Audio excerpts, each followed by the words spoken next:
Hello, y'all. I wanted to make a quick video to help you with a couple of the questions in the Module 2 prerequisite assignment if you're having some trouble with that. Um, I'm going to go through 7, 8, and 9. I think those are going to be the ones that that you might need the most help with.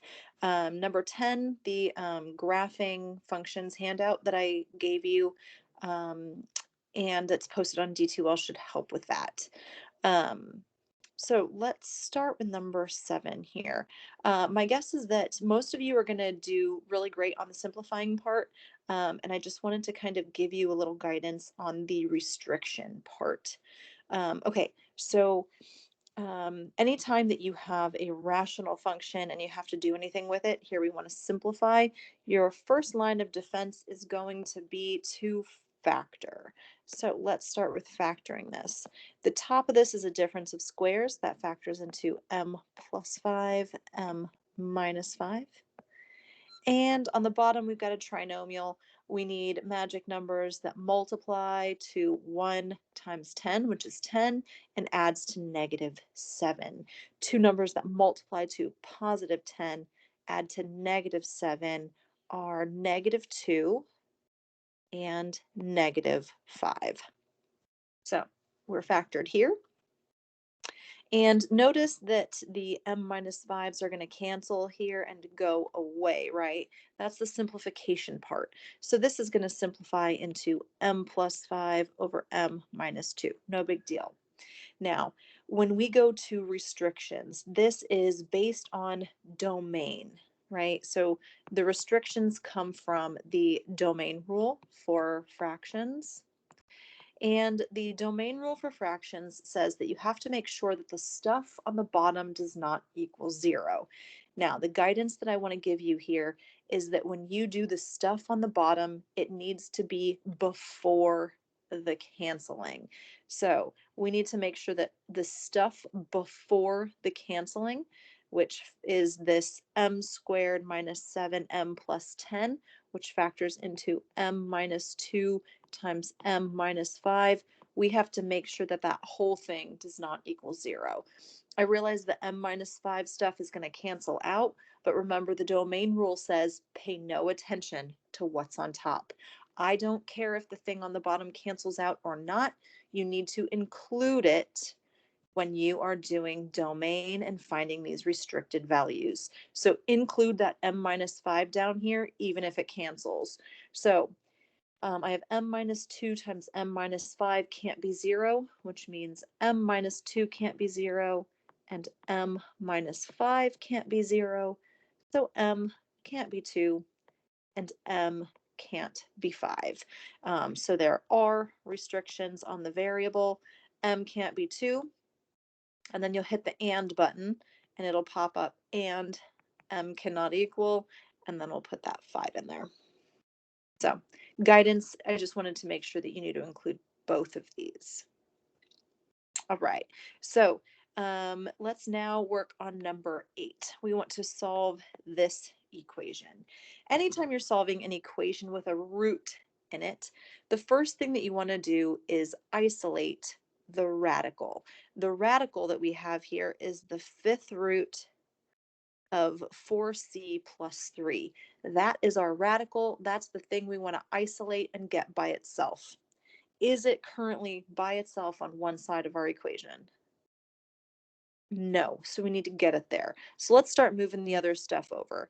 The most loosely connected thing over here is that plus 1, so we'll start by subtracting 1 from both sides.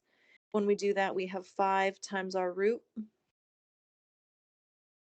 left over here, and on the other side, we're going to have negative 5. The root is still not by itself over here. It has to be completely by itself before we do anything else.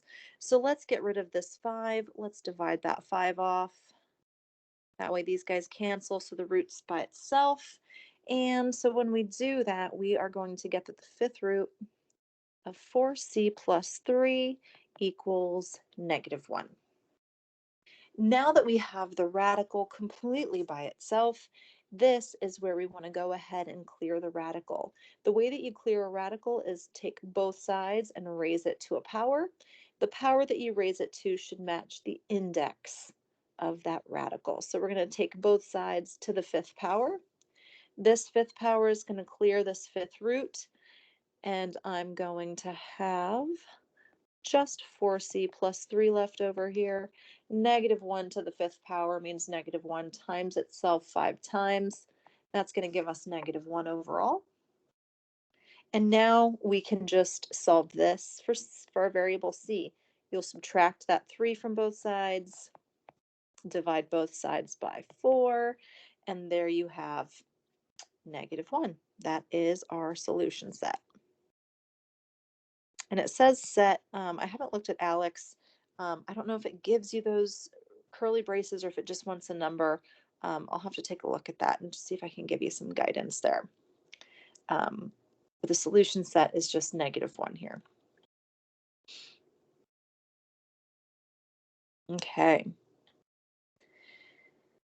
And then the last one here is number 9.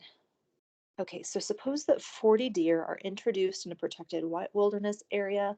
The population of the herd P can be approximated by this function, where X is the time in years since introducing the deer. Okay, anytime I have a function, I like to think about inputs and outputs. My input, my X value is X, and X is time in years. So I put time in years in, and what I get out is P. What is P in this equation? Population of the herd. So I put in years, I get out population of deer. Okay, years in, deer out. Okay, great. We want to determine the time required for the deer population to reach 220.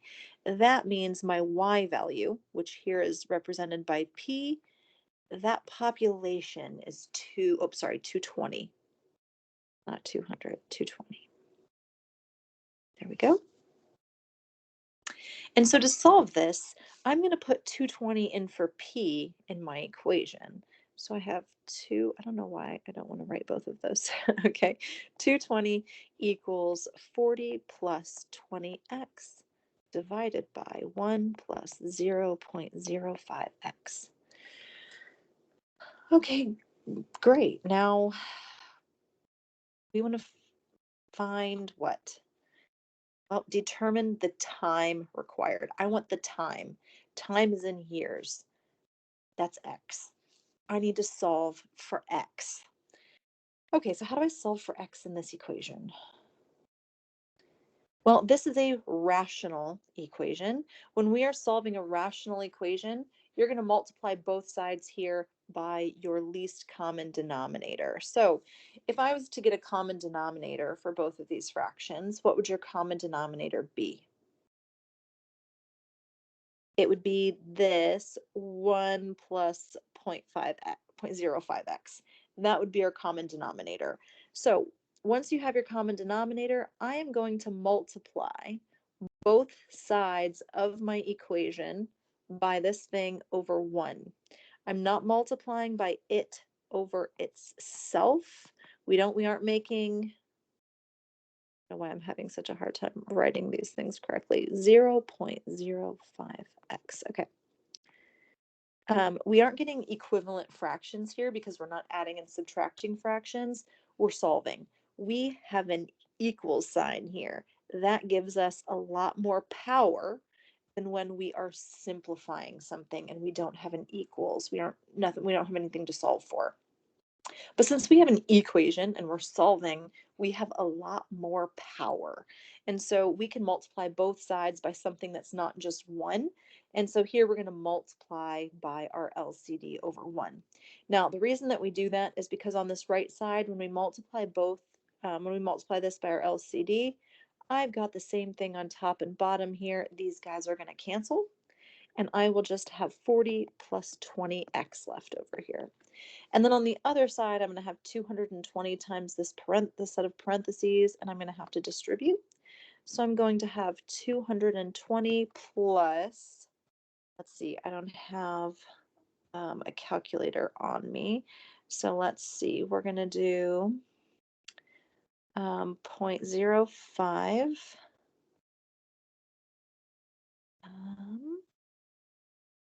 And then let me see if I can find, trying to do this quickly here, times 220. Okay.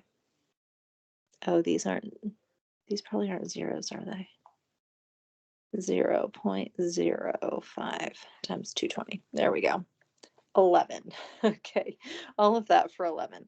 Okay, so this is going to be plus 11x. All right. So now that we have this and we've distributed, notice we don't have any fractions left. Multiplying both sides by your LCD clears your fractions. Now we have an equation to solve. We've got x's on both sides. I'm going to put all my x's on one side, anything without an x on the other. So I'm going to go ahead, I'll put my x's on the left. So I'm going to subtract this 20x to move it over here. So all my x's will be on the left. And then this 220 does not have an x, so I need to move it to the other side. So I'm going to subtract it from both sides. These guys will go, these guys will go. And then I'm going to have 9x over here. And on the other side, I'm going, oh, sorry, negative 9x. And then on the other side, I'm going to have negative 180. All right. And then I can divide both sides by negative 9. So x is going to equal 20. Right? So I just put any x's, anything with an x on one side, anything without it on the other, and solved. And x equals 20, and x is time in years. That means it will take 20 years for my deer population to reach that 220 mark. All right. I hope that was helpful for you. Yeah, good luck with the Module 2 prerequisite assignment, and I will see you next time.